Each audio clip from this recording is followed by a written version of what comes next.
going to start, if that's okay. Excellent. So hello and welcome. I'm Alex. I'm the founder and managing director of Climbing Trees. We're a B Corp search, marketing and social ads agency. We're here today to talk about the B Corp accreditation process, the good and the bad, the easy bits and the challenges. B Corps are a new kind of business that balance profit with people and planet. To help us unpick the process, today we're joined by 4 business owners that have taken their businesses along the B Corp route. We've come together as we've been inspired by the process and wanted to really share the journey and what it was like. I'd like to welcome Anja, who's the Managing Director at AJT, a translation and localisation specialist for the European market. Derek, Director at Seacourt, a print and communications company. Steve, who's a co-founder and designer at Gas Studio, their visual identity and campaign studio that champion communities. And finally, Jo, who's the co-founder at Stirred, a communications, marketing and creative consultancy for the health industry. Hi, everyone. Morning. Morning. Before we get going, we'd really love to make this session as interactive as possible. So please do introduce yourselves in the chat below. And if you have any questions, please drop them in the Q&A section below and not the chat, and we'll do our best to get to answer them. So, if you sign up for the B Corp impact assessment, it's a tool from B Corp that helps you measure your impact. The first section you come to is governance. This relates to practices about a company's mission, ethics, accountability, and transparency. So, how did you find it, Anja? Did it generate a lot of work? Yeah, it really did. We created so many policies when we first got started. I think we ended up with 27 new policies, so much so that our business director, Mark, who drove the B Corp process for us, became known as the policy man in our company. So we had a lot to do, but in all honesty, although it did take quite a bit of work, the questions from the section about governance were really great guide for us of what kind of policies we should have in our company. And in the end, I feel like they really helped us professionalize our organization, essentially. So some of the policies were really easy to implement, things like our code of ethics, code of conduct, career development policies, whistleblowing policies. There's a lot, but essentially, I think it just takes someone dedicated in the team to actually do the work. So my tip here would be for anyone getting started with this is to have a look at what other companies have done rather than trying to reinvent the wheel completely.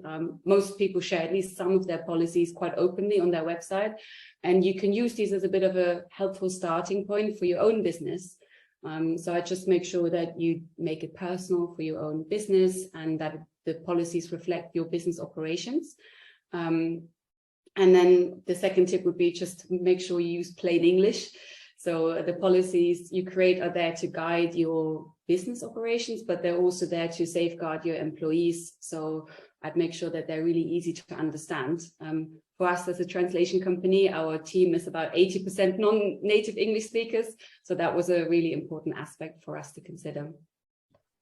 Excellent. And how did you find it, Derek?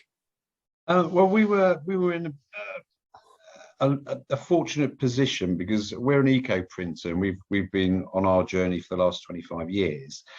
And before we became a B Corp, we'd done a large piece of work to become net positive. So from an environmental point of view, many of the questions that B Corp were asking us, we already knew the answers to. For us, the main areas that we needed to cover off were more ethical. And as Anja was mentioning, there were so many policies that we didn't have in place. Modern slavery, whistleblowing, code of conduct for suppliers and that kind of thing.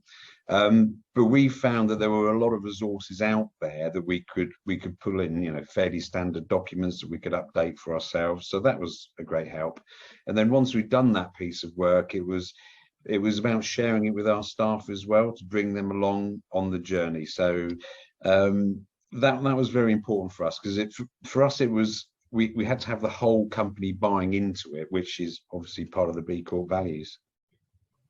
Absolutely. And that point, Steve, about talking to and looking at other companies, how did you find that?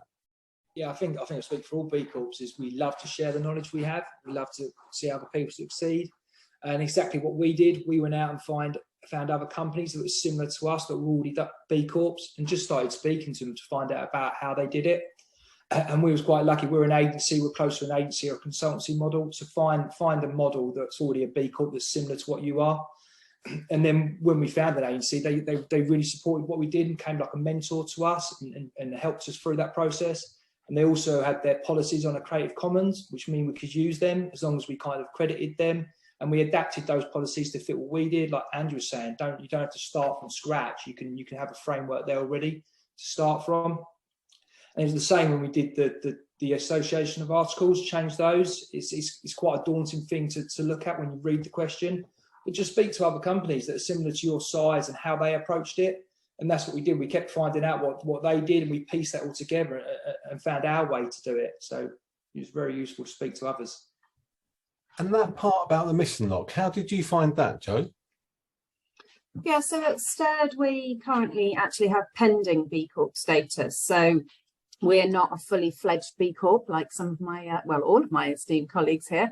And so for anyone who doesn't know what that entails, it's the route into B Corp certification, which companies who have been operational as a company for less than 12 months can follow, to really start the journey to incorporate B Corp principles right from the word go. And one of the mandatory requirements of becoming a pending B Corp is to sign up to the mission lock straight away, immediately. So it's almost the reverse, actually, of what many companies going through the B Corp process do, because a lot of them do it towards the end, although Steve's just talked about do it earlier as well. So yeah, one of the first steps we took, from an administrative perspective, actually it's a really simple process for a company just starting out. Obviously it's a really big deal in terms of process for much bigger companies, multinationals, etc. But for us it was relatively simple. But my God, what a significant milestone, locking your intent into the legal framework is a real marker, I think, of everything that we're trying to do. So it was really important to us. It was the line in the sand we needed, where we felt we really committed to the B Corp philosophy, and alongside that, the Better Business Act is also something that's gaining more and more momentum in the UK, and that was another thing that we really wanted to get behind and support, because while the B Corps are the forerunners of the mission lock, I think we'd all love to see a future where this was mandatory for all companies and not just a voluntary act. So, we felt really aligned to their messaging. Absolutely. So the Better Business Act, if I'm right, is the company trying to get a change to the Companies Act to empower directors to place equal importance on people and planet, and then to get the business to report against how they balance those things in an impact report. Has anyone here done an impact report? Yeah, so we have, to mark our first year in business, which again was another important milestone for us and a fantastic process to go through as business owners and a team. So, it's the kind of thing that you associate with really big PLCs who do this kind of thing as part of their annual reports. But obviously, smaller companies aren't mandated to do that unless you've signed up to the mission lock. So it felt like we were very grown up all of a sudden, but it really was a really valuable process. I think we had to really challenge ourselves when we were writing it to not make it be a showpiece or a marketing piece of collateral, and instead just be a really honest account of where we got to over the year. And putting out it out there for the world to see was really daunting, a bit scary, but such a rewarding process. So I definitely recommend everyone do that, whether they're a certified B Corp or not. It's something that anyone can do. And we found that our partners and the people around us supporting us were really helpful too. So our accountants, even though they weren't B Corp certified, actually were really keen to support us on that journey, and took a really proactive role to reviewing and validating the impact report alongside our financials reporting. So really good process. Perfect. So to summarise, I think the critical things to do are speak to other B Corps or approach ones that are in the relevant sort of industry. Make all policies personal to your business. The mission lock is a critical step, and then consider an impact report. So the next section you'll look at is community, and this is about how your business can contribute to the economic and social well-being of communities in which it operates. Steve, I know this is a massive focus for your team at Gas Studio. Did you want to kick us off here? Yes, fine, mate. Yeah, so we got 37 points in the community section, but it's not where we knew our work was around communities, but we didn't know that's where the main focus was going to be until we went through the evaluation process.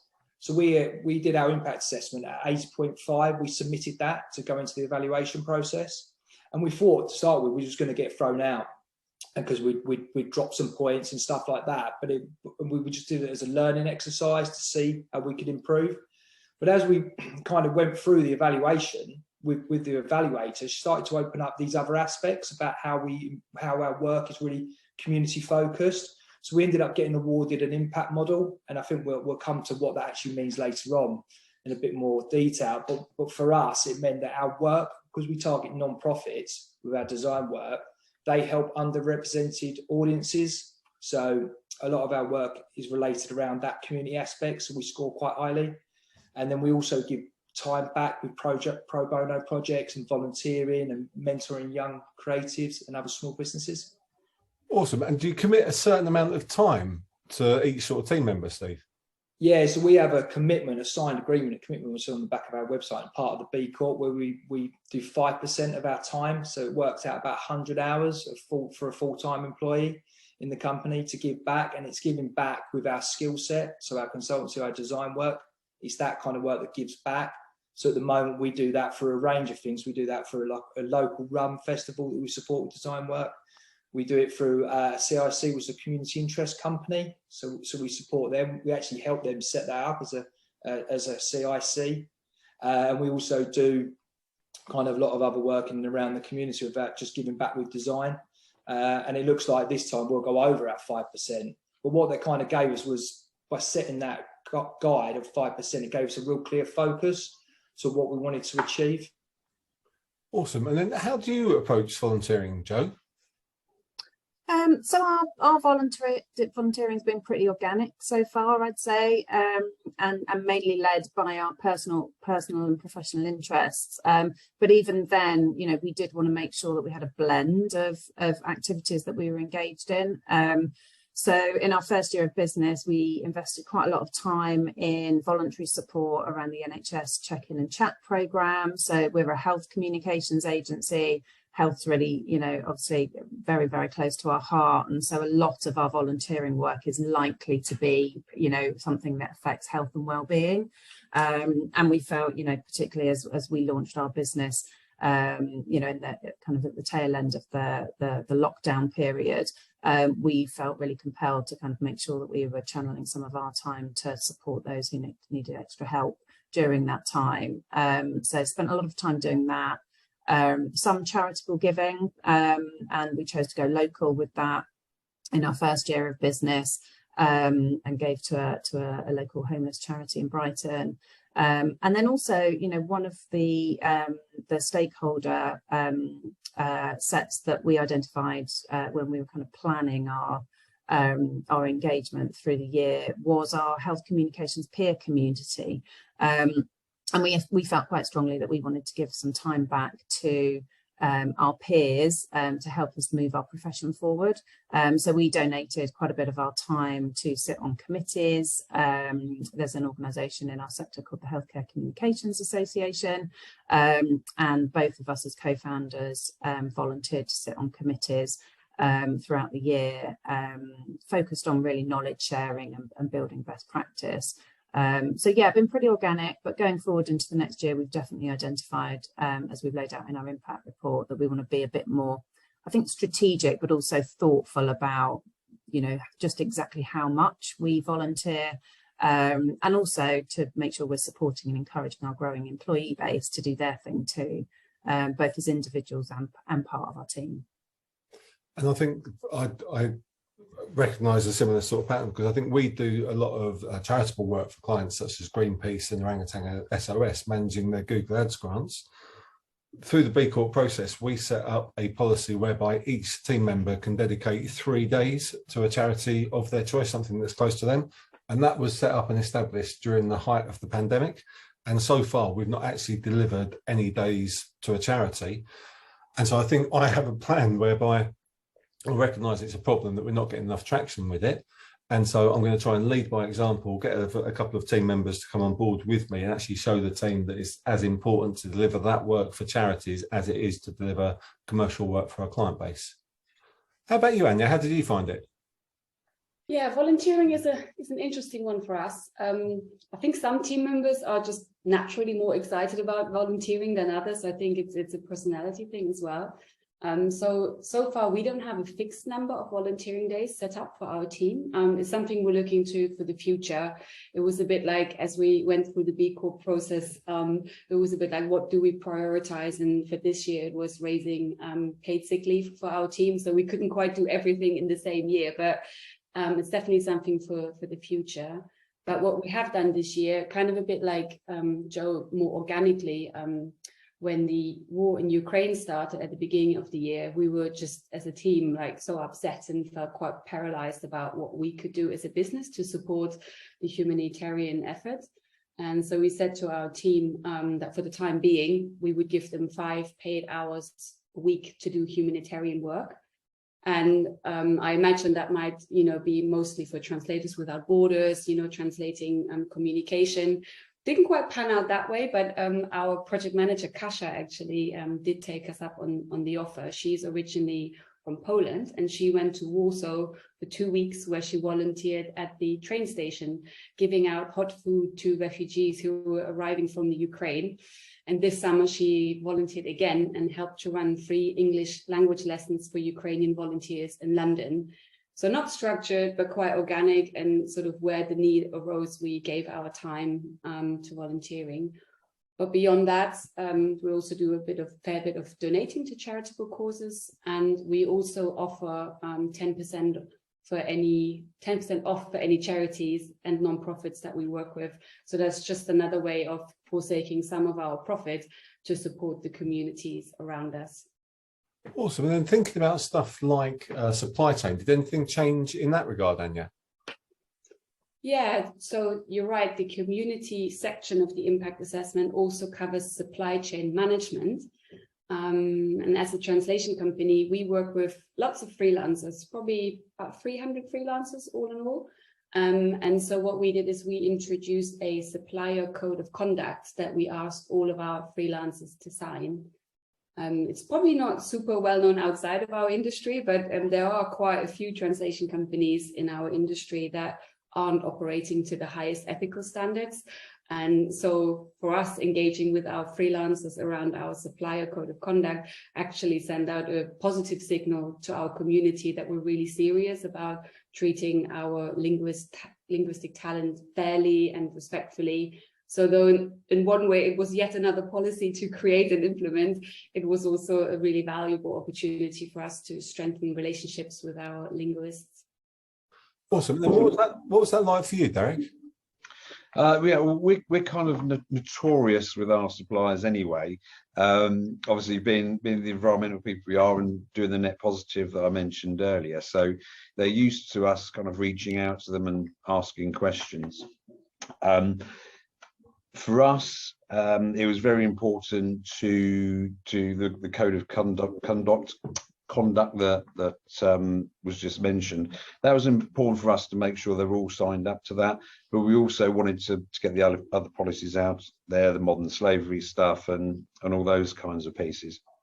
But what we found when we were doing it is that none of our suppliers were B Corps, and none of them, I think, at that point had B Corp on their radar at all. So what we found it to be was quite inspiring as well. And once your suppliers understand what you're doing, they're always going to be very supportive and give you as much help or information as you want.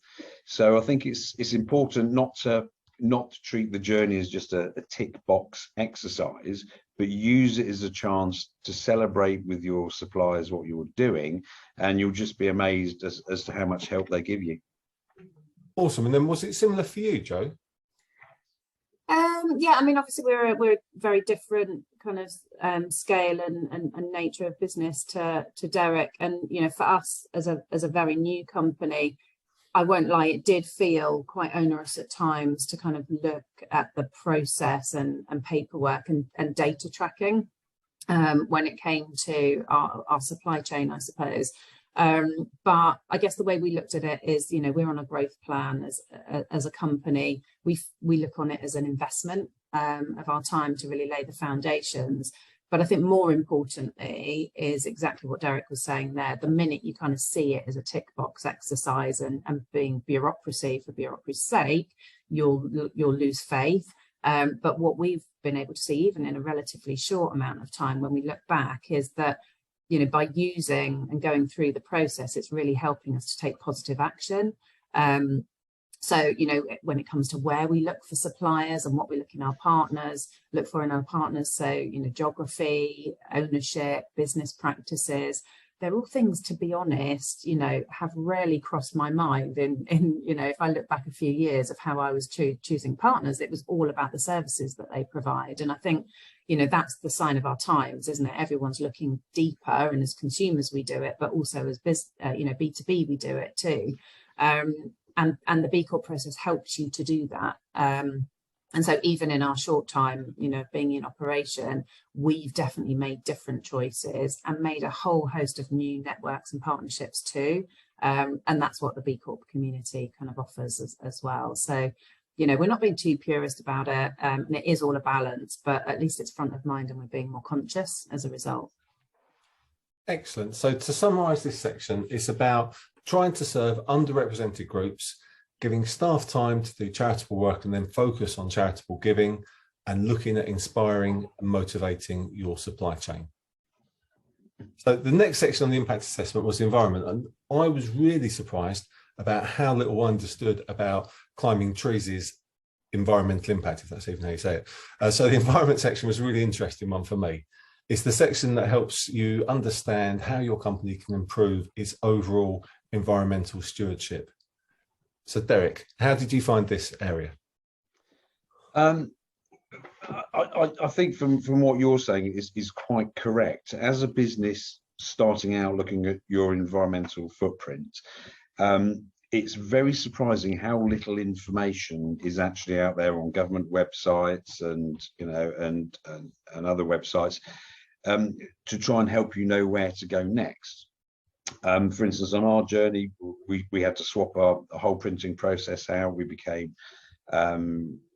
we ran on renewable energies, we became zero waste to landfill. So we had to change the whole of our printing process to get to where we needed to be. That said, when it came to B Corp and looking at those questions, for us it was good to refocus on some of the work that we'd done many years ago and to revisit the supply chain. So although for us a lot of the work had already been done, it did give us the opportunity to find new areas that we weren't aware of. One of the great ones is we're redeveloping our website, and we had no idea at the time until we started going through the process there was such a thing as an eco website, websites that kind of use less energy because the web searches are much better. So even for us, we found there were a lot of positives coming out of it.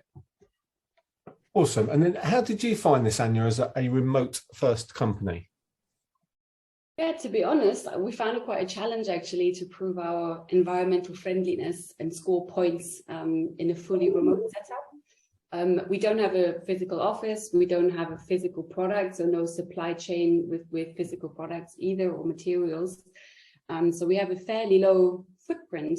So it was quite hard to score points in certain areas, like questions around how do you dispose of hazardous waste when we don't produce any hazardous waste. So sometimes some points you just couldn't score because it was always just not applicable. So you had to move on to the next question. But we did also recognize that going fully remote meant that we were transferring that responsibility of being environmentally friendly from our physical office to everyone's home offices. So we set up a green committee, which is essentially an employee-led initiative where team members organize events and they give talks and host sessions around environmental topics, including encouraging staff to be environmentally friendly in their home offices. So that's been a really good, fun process to engage our team. And we've had all sorts of sessions, from talking about coral reefs to how to make your own eco-friendly cleaner at home, all sorts of stuff. But beyond that, we did set up some KPIs to monitor our environmental performance in our home offices. So what that looks like at the moment is that every 6 months we survey our entire team and we ask them if they're using an eco-friendly internet provider, for example, or if they're using energy from renewable resources and stuff like that. So it's not a perfect system yet, because at the moment we can't really influence how people and what energy providers they use at home unless we financially incentivize that. But at least it kind of gives us a starting point of where we are as a team. It helps us to raise awareness, and then we can take that as a bit of a starting point of where we want to go next with our environmental performance. Absolutely. And I think for us, we are 80% remote, 20% in the office. And so we've had to start using a really fantastic tool called Geeky, which is Giki. And that almost gamifies the individual team's carbon footprint. They go in, answer some questions, and it then provides suggestions with things they can do to actually optimize how they're working at home. And, you know, have they got renewable electricity? Are they buying environmentally friendly products and that kind of stuff? And it's not too intrusive, and it's not enforcing anything on team members. It's all sort of for them to sort of stand up and get involved with. So Steve, you have a physical office, don't you? How did you find this section? Yeah, we have a physical office about 5 miles from where we live. So we cycle most of the time. And if we're not cycling, we're sharing lifts to get in here. But the problem is the challenge we faced was doing that before B Corp.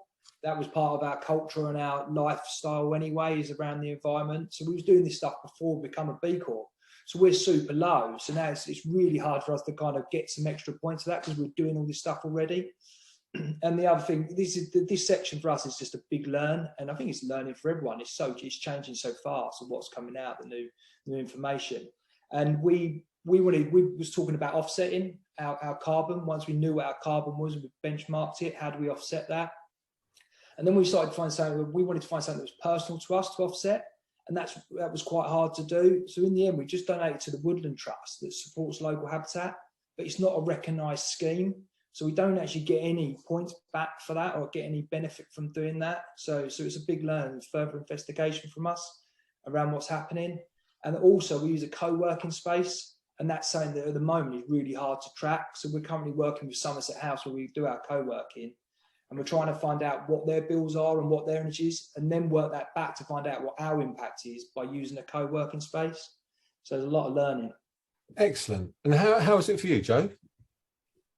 Yeah, I think learning is definitely the watchword for us. And I think for us as a business, this is probably the section when we were filling out the impact assessment where we definitely weakest. But also I think we naturally, it took a back seat for us in our first year. We just felt we had other areas of our business that we needed to prioritise. So for us, it's started with researching and educating. You know, we made some assumptions or had some assumptions that actually, you know, we were a business with such a low, you know, carbon footprint anyway, that, you know, perhaps it shouldn't be something that, you know, we necessarily over-egg. But I think there's always, you know, always things that we can do no matter how small we are and how energy efficient we think we are. So yeah, definitely learning. We attempted to measure certainly our scope 1 and 2 emissions. We created some guidance tools for our staff as well. I've got some great ideas from others on the panel as to what to do as well. So we'll be implementing some of that into next year. But yeah, definitely we can do a lot more. It's one for the future for us. Excellent. So the core things for this section are setting up a team of workers to lead on the project, and then measuring, tracking and monitoring things like waste, carbon, travel, and then establishing KPIs so that you can then manage the performance overall. So the next section to consider is workers, where you look at how your business contributes to your employees' financial, physical, professional and social well-being. So Jo, as a co-founder of a growing team, I know this section was really important to you. Yeah, definitely. And it was one that it was probably the section that we felt most comfortable in. Myself and my co-founder have come from working in much bigger teams. So while we were adjusting to be, a very small company, I think we probably, have over-invested the amount of effort that we've put into building the structures and processes ready for a team. And actually, if we look back, I feel quite proud of what we've put in place for being such a small business. We've given loads of thought to the type of benefits we want to put in place, and we are putting in place a lot of focus into our salaries. We've given thought to the kind of bonus system we want to employ, and have engaged our workforce on that. And we've even gone as far as discussing future ownership opportunities, which, although it might sound ridiculous for a company who's been in business for just over a year, actually as when you've got a co-ownership structure, it's really important that we were aligned on that, to make sure that the future is going to be sound for us. So we've looked far ahead, I think, and I think that's something that's put us in really good stead when we've come to fill out the B impact assessment. We felt pretty confident, I think, in those aspects. And one of the other big shifts for us is that we went from being fully office based in our last leadership roles to being now a remote first business. And so although I think we feel quite comfortable in it, we're definitely learning new things, new ways that we need to put in place, as many businesses are, but that's been fun. Absolutely. And I think for us, there'd always been some stuff we'd done really well. There were other bits that had never come onto my radar at all, and then we didn't actually codify a lot of our processes, so we found it really, really useful from that aspect. Anja, how did you find this section? Yeah, in the worker section, we actually made quite a lot of changes. And, as I said in the beginning about the governance side of things, it helped us to really professionalize our organization. So again, this was an area where it was a really good blueprint for us to follow to see what good looks like for a sustainably minded company. So we started by looking at our salaries and made sure that we increased salaries to be in line with the UK Living Wage Foundation. So although we're not officially accredited members with the badge on our website, we take their lead on what a UK living wage should look like. We created a family-friendly leave policy and increased our maternity and paternity pay and leave. And we did things like introducing interest-free emergency loans and early paydays to support our team financially if they were going through for a hard time. And then, of course, with anything like that, we do need to be careful that we make sure the improvements we make are actually viable. So there's no point introducing lots and lots of benefits if the company then ends up being unprofitable. So it's all about balancing that profit with purpose. And there's a line in the B Corp Handbook that says no margin, no mission. So it's all about finding that balance. And in our case, for example, we really wanted to increase salaries further, but we couldn't at the time because the way we operate to very low margins. So instead, what we did is we introduced a profit share scheme. So when the company has a good year, then everyone in the team benefits from that. So that's probably some of the biggest changes we made in that section. Absolutely. And Derek, I know you've got a significant amount of your team have been with the business for a very long time. Yeah, that's right. I mean, we've got people that have been with us for 10 years, 20 years. So they kind of like become part of the furniture. So I think the B Corp process enabled us to kind of view them slightly differently and look at different ways we can enhance what they're doing and how they can help bring benefits to us as well. So like Anja mentioned, the reward structures were very important to us, so that we can find ways of celebrating our success with our staff, because if it wasn't for them, we wouldn't be successful. Access to training was an important one as well. We've recently done a piece of work with Excel, which is our large format division. It's only a small division at the moment, and it's growing. There's three people in there, plus Paul, who heads it up. So what we wanted to do there was we produced a questionnaire for the guys, so they could go through it and basically tell us what they think their strengths are, what they think their weaknesses are, and areas where they feel they need more assistance or more training. When those pieces came back, that was great, because it allows us to push their training forward and help them on that. Other things we were looking at, although we've shelved it at the moment because of the energy crisis, is we want all our staff to not only be recycling and doing that kind of stuff, but we also want them to think about green energy and swapping out to green energy. So one of the ideas we had, which we're going to look at as we come out of the crisis period, is how can we support financially our staff to access green energy, whether it be through an increase in wages or however that works. So B Corp's great for getting you thinking outside the box and looking for other ways you can, enhance your business and obviously score points at the end of the day. Absolutely. And you also have apprentices in the business as well, do you? Yeah, we do. We're quite, the print business is full of old people, because nobody actually wants to to join print. It's not exactly a sexy job anymore. So we were struggling to get young people on board, and we kind of shelved it, pushed it to one side. But again, B Corp inspired us to get back on that treadmill and have a look. And we reached out to the BPIF, which is one of our kind of governing bodies as such, and they have a program that we linked into, and through that we've managed to bring an apprenticeship on board. So yeah, it's great. It's new opportunities and getting some new blood into the business. And then on that side of things, Steve, you've got interns, have you? Yeah, we do an intern program. So we run one every year for about 2 to 3 months. We have an intern come over and work with us.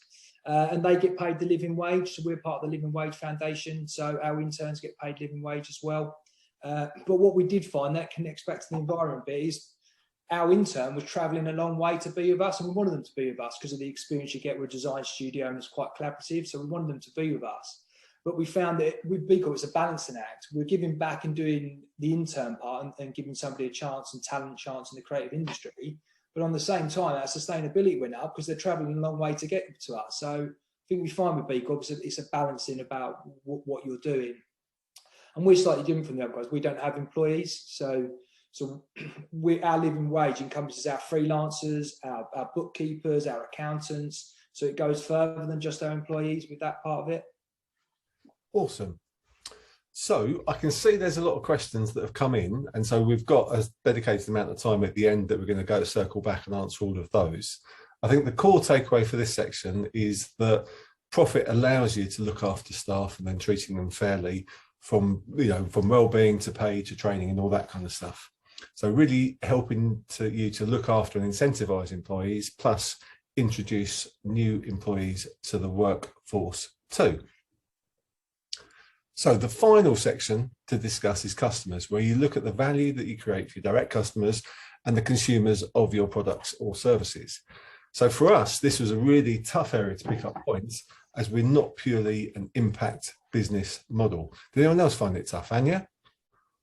Yeah, I hate to admit, but customers was our lowest scoring area actually. And when we first went through the impact assessment, and it kind of made us realize that we weren't actually that massively proactive in getting feedback from our customers and checking in with them regularly. So it was quite hard to score points in this section, like with the status quo that we had at the time. So we saw that as an opportunity to make some changes. So we set up our very first annual client satisfaction survey, which we sent out, and thankfully it got good results. So we were able to get a point on the B Corp for having a client satisfaction survey, but also we got good results. So we were able to include that in our marketing as well. So it was a bit of a win-win.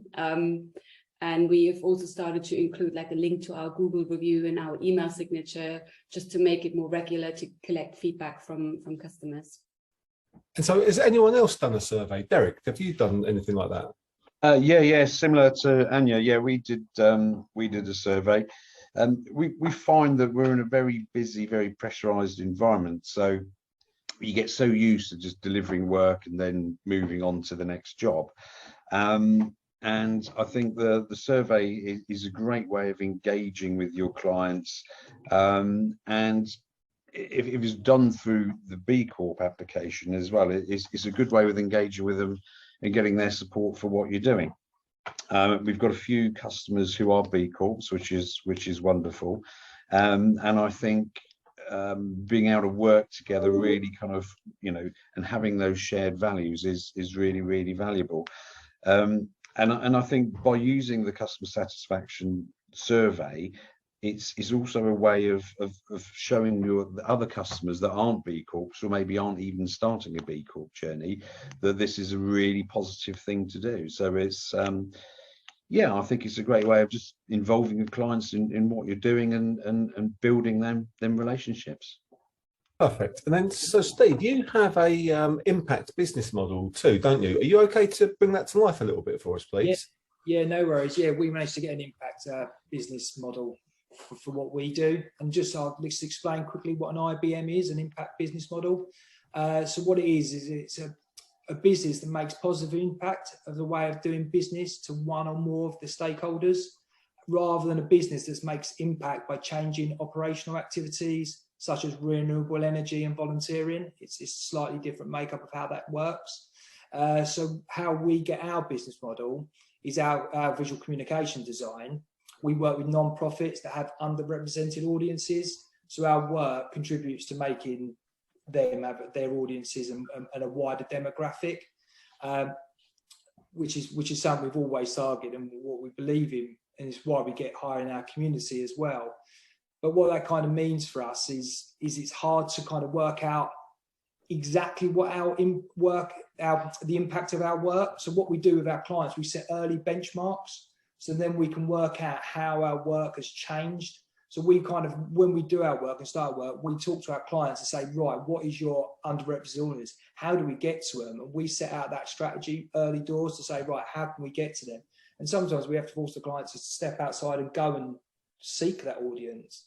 So that's what our impact model kind of contains.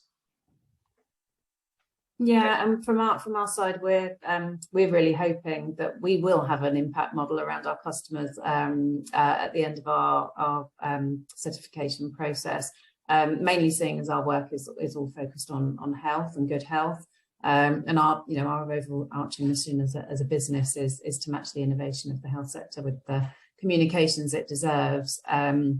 And we really do strongly believe that good communication is really a positive health intervention in its own right, and it can be evidenced as such, although it is hard work to do so, as Steve alluded to as well. So we're just fingers crossing that the evaluator agrees with us, because it's kind of why we're in business as an organisation. And if I'm honest, it's the impact business model is exactly why we chose to opt for the B Corp route. Everything else around it is brilliant for our business as well, and it means we're living our values, but it's really the impact we have for our customers and our end audiences that make the difference for us. So yeah, fingers crossed. Awesome. So in summary, if you have an impact business model that has demonstrable value, you should do really, really well in this section. And aside from that, really looking after and measuring your customer satisfaction to see you do relatively well. So in summary then, so having gone through the process, how did you all find it? Any final hints, Anja?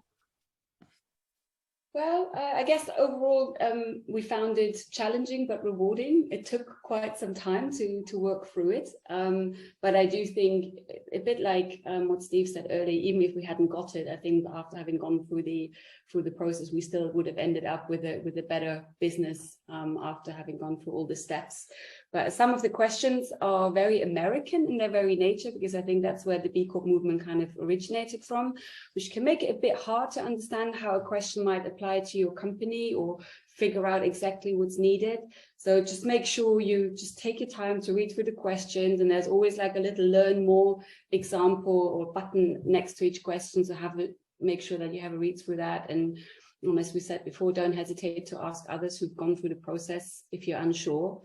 There are also people who specialize in helping companies attain B Corp status, such as B leaders, as well as independent consultants. So if you feel like you're unsure, don't want to do it on your own, or you don't have the time or resources internally, then that's a good option as well.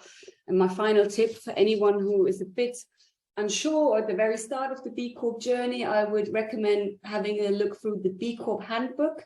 It's a really nice, easy introduction to the topic, and it's got, for each of the sections we've covered today, it's got like a little quick quiz where you can just answer a few questions, and it will give you an immediate little mini score that will tell you whether you've got lots of work to do in a section or whether you're going to breeze through the assessment. So yeah, I'd start with that.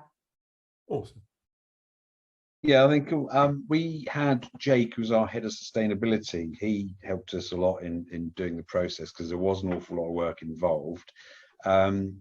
Jake is all over sustainability, which is great, but he's also, as a personality, he's a bit of a doer. So I think if you've got anyone in your organisation that is very focused and very thorough when it comes to paperwork and that kind of thing, allocate them if they're up for it to go through the process, because you do need, you know, continual focus on it. But again, as I mentioned earlier, we've got to view this outside of a tick box exercise, because you'll just be amazed how much you learn about your business and the people within it, and where you want to go as a business as well. It will bring up inspirations for you that you didn't really know that you had. So yeah, it's a lot of work. Get the right people on it, reach out for help if you need to, and just enjoy the journey. Yeah, no, it's definitely a journey, and you will learn so much about your business and yourselves really as you go through that. But what we found is when you're doing the assessment, there's a notes area. Really fill that out with a load of detail, ask silly questions, be really transparent. That is how we actually ended up with our impact business model, because we was putting comments in there's like, we think we do this, we're doing this really well, we think because of this. And what happens is when the evaluator starts going through it, they start asking you extra questions based around your notes, and that's when things started to open up from us and become more beneficial. And that whole evaluation process is great. They're not there to kind of trip you up, they're there to help you succeed. So we just had an open conversation with them, and it was just really beneficial, really good part of the process. That's good to hear as a pending B Corp, because we're just about to go into our evaluation period. So yeah, I definitely obviously can't talk about the end stage of the journey, but I would absolutely advocate for the pending B Corp approach for any new businesses out there. And, you know, yes, it's a commitment on top of everything else that a new startup has to do. But actually, for us, I think what it's given us is a ready-made framework by which we can set up our strategic and operational plans and activities of the business. You know, it's given access to resources, tips, new partners, just inspiration that we've really used as key building blocks for setting up our company operations. So that's been really, really helpful. And I think actually has accelerated us on our journey a little bit. So, you know, if you're already aligned with the principles and directions of B Corp movement, then it's definitely a benefit to get in there right at the start of the process, I think. We also did lean on the support of a B leader, thanks to Alex's recommendation. And it felt like a really good investment, not only from a kind of financial perspective, but actually it was a fantastic learning experience and really fun to just, you know, have an expert in the room and pick their brains. So, you know, for us, it was really good value. So I'd recommend doing that if you don't have the resources in-house.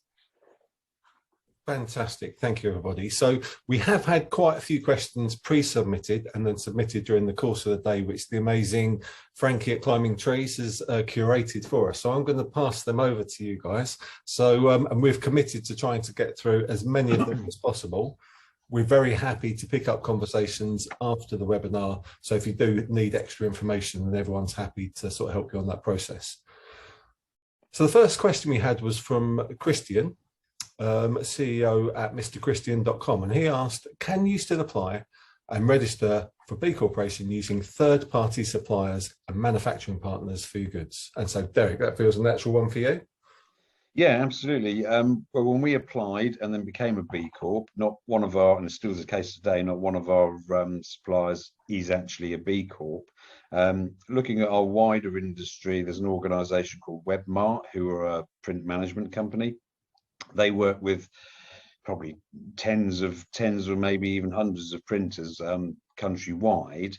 And as I'm aware, there's only 2 or 3 printers in the UK that have actually got B Corp certification. So no, you don't need your suppliers to have B Corp, but what you will need to do is make sure that you're engaging them in the process, depending on what sections you're working in, getting them to sign up to codes of conduct, modern slavery policies, equal opportunity, whistleblowing. Those kind of things will be very important for you to gain points.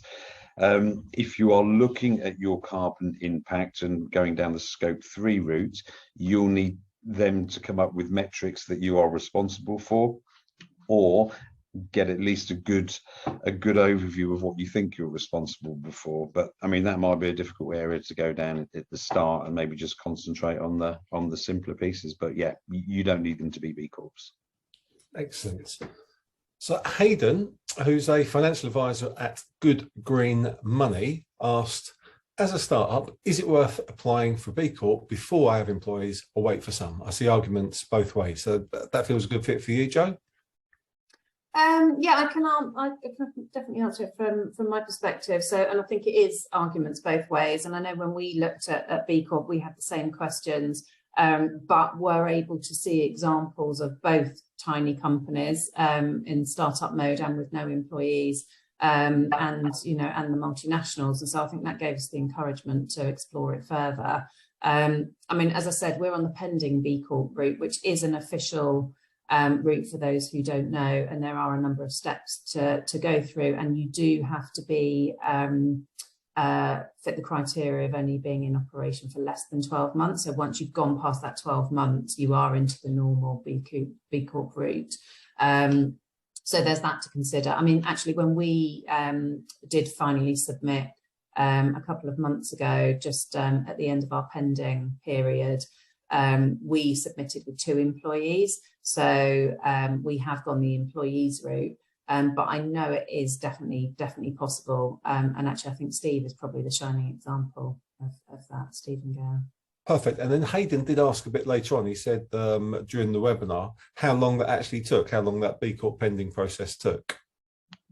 So in terms of getting accredited, pretty quick. I mean, there's only a few steps. One is obviously the important mission log. So there's some legal processes there to work through. So we worked that through with our lawyers pretty simply, and we got a number of different perspectives, because it was quite nerve-wracking to know, what we were walking into, especially as founders who were just learning how to start up businesses anyway.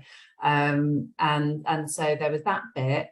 And then the other requirement, as well as paying a small fee, is to step through the B impact assessment, which, to be honest, I would recommend that everybody does if they're interested in B Corp. It's free, you don't have to pay any money to get access to that tool.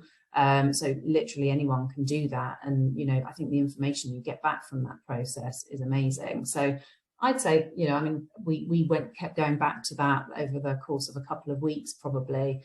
But from kind of concept to when we got certified through the pending B Corp route, I'd say it was 6 weeks, 8 weeks, something like that. So pretty rapid. And then that lasts for 12 months. So after that 12 months period, you either have to have submitted your full application, or you lose your pending status, basically. Excellent. So we have a couple of questions that are similar. One from Emma, the director at Quality Languages Limited, and another from Nicola at Dialogue Language Services International Limited. And they're sort of similar, so I'll bunch them together if that's okay. So Emma asks, we're just at the start of looking at being a B Corp and keen to understand the investment in time and money that it's going to take. And then Nicola said that I've heard it can take a very long time sorry, I'm paraphrasing. I've heard it can be very time consuming. Is it? How difficult is it for a small company with not a lot of resource? So Anja, do you mind answering that? Yeah, absolutely. So I would say that it kind of depends on how old your company is as well, because a bit like what Joe was talking about, you know, when you're just starting from scratch, you have to kind of start with everything, your whole company structure and organizations, all the policies. Whereas if you may be in a slightly older company, you might have some of these policies already in place, and so they're kind of easy tick lists.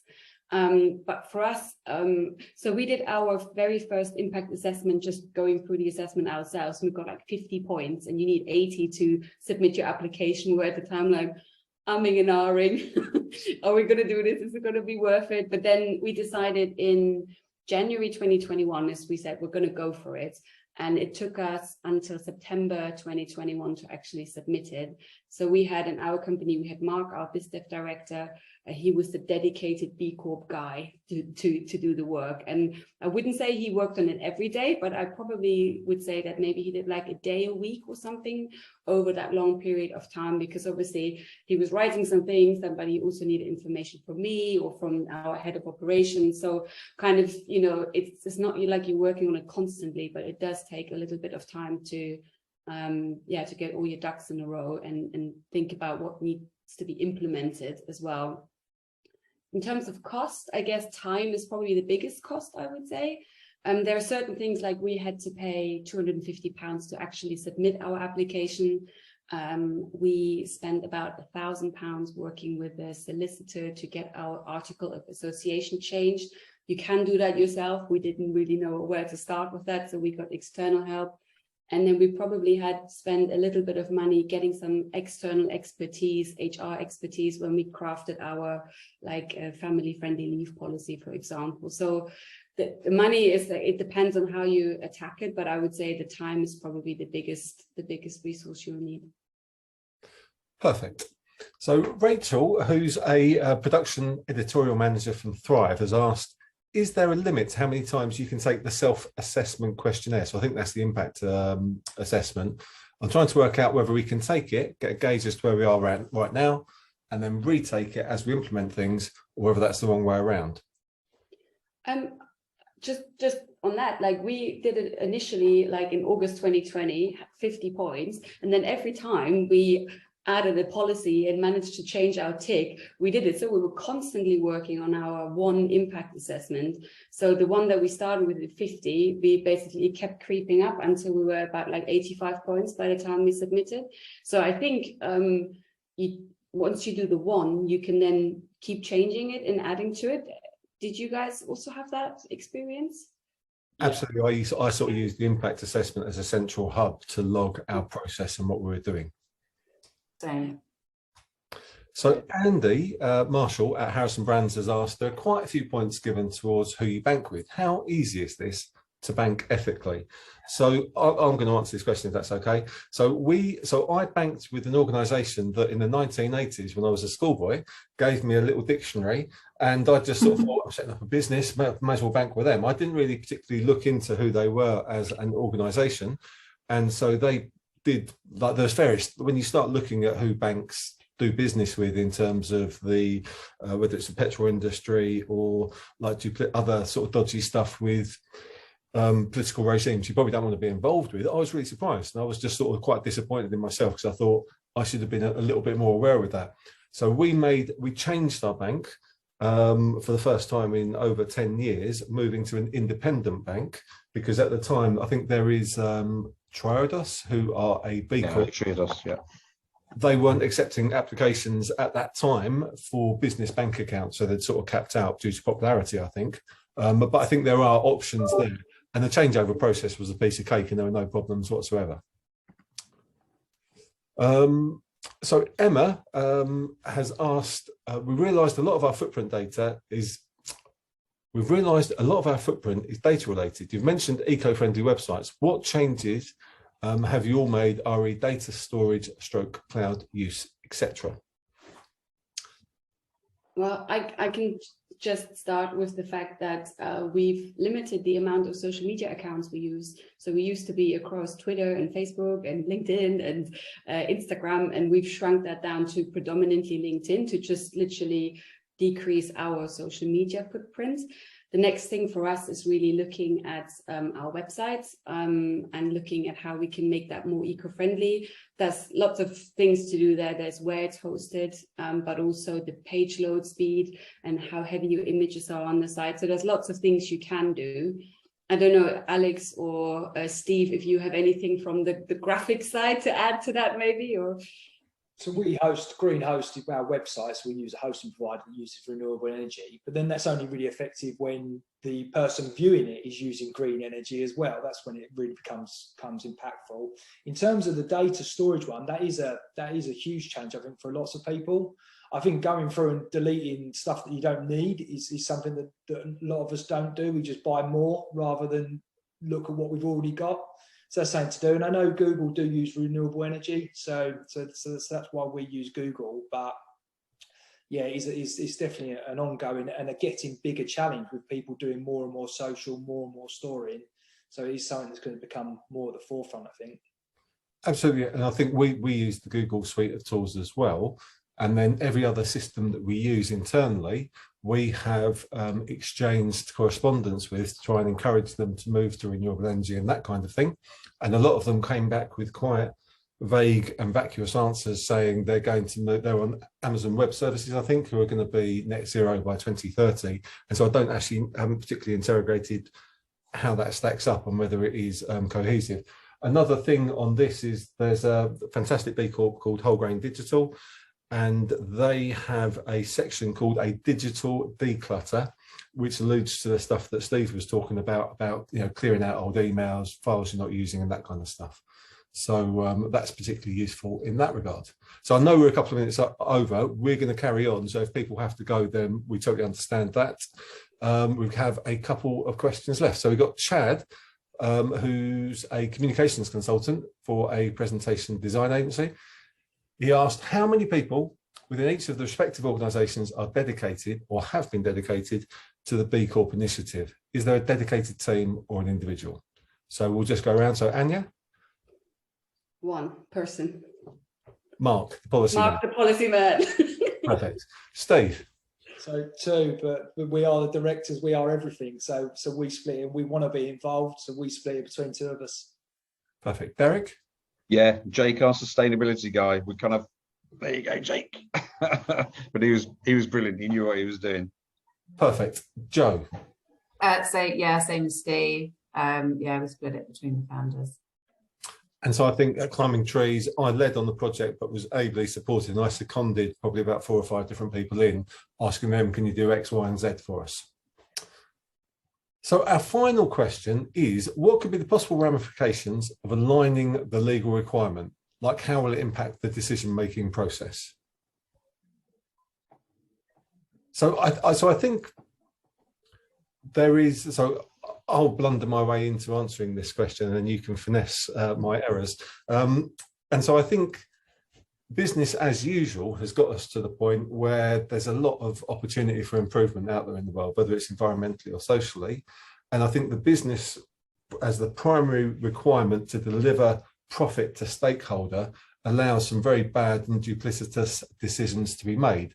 And so changing that legal requirement so that as a business owner now, I can make sure I am actually looking after my employees and the environment, it sort of broadens out that focus. And so in terms of the ramifications, I think it's hopefully a broadly positive one. And then as Jo said about the Better Business Act, if that's then rolled out to all businesses, and so that then you've got FTSE 100 companies and board level people actually being able to prioritise profit and purpose over, purpose and planet over just profit. So I got that wrong way around. That'd be terrible. Then I think that there's potential for a lot of very positive change, because I think business has the opportunity to step up in society and actually resolve some of the issues we're facing. So, yeah. Yeah, and I'd just add, actually, I mean, it's obviously evolving. You know, at some point, then there may be some case law to inform kind of, you know, this aspect of business. But the Better Business Act website has got some really good detailed resources from lawyers who are able to kind of unpick the kind of, I guess, the more intricate details of it. But yeah, I'd agree with you, Alex. I think that's a great summary.